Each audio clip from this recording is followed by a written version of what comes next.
Match de deuxième partie de tableau entre Dijon et Lille. Les Dijonnais n'ont gagné qu'un seul de leurs 10 derniers matchs et un succès leur permettrait de dépasser leur adversaire lillois qui est en difficulté à l'extérieur avec un bilan d'une victoire en 9 déplacements cette saison. Dijon reste sur un match nul à Montpellier. Le LOSC un nul également à domicile face à Saint-Etienne.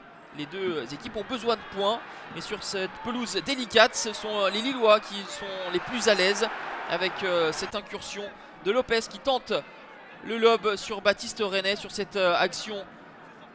Ronny Lopez se blesse, il sera d'ailleurs absent un mois. Amalfitano fait son entrée.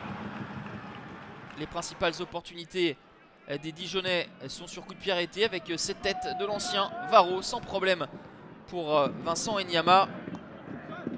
A noter la titularisation côté Dijonnais de Marvin Martin, lui qui n'avait plus été aligné d'entrée de jeu lors d'une rencontre depuis décembre 2015.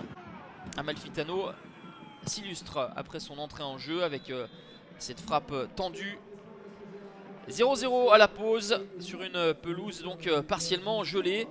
Les Dogs arrivent toutefois à poser un petit peu plus le jeu et se créer des occasions. Et Dijon a du répondant, notamment sur coup de pied arrêté. Partie globalement équilibrée dans son ensemble. Le LOSC est l'équipe de Ligue 1 la plus impactée par la Coupe d'Afrique des Nations avec 5 joueurs qui la disputent, avec notamment Bissouma, Obadi ou Sliti. Dijon qui a marqué au moins une fois lors de ses 7 derniers matchs à domicile essaye de pousser, de porter le danger à l'approche du but de Vincent Enyama, mais le portier nigérian est impeccable, sauvé par la suite par sa barre transversale.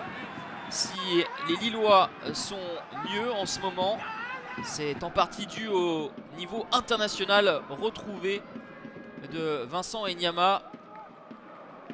Et il le prouve quelques instants plus tard avec cette frappe puissante de l'ancien Lillois Florent Balmont. Vincent Enyama se détend et claque ce ballon de la main droite. 0-0, toujours une partie animée. Ça va d'un but à l'autre. La frappe de Sankaré est détournée. Renet accompagne simplement cette balle.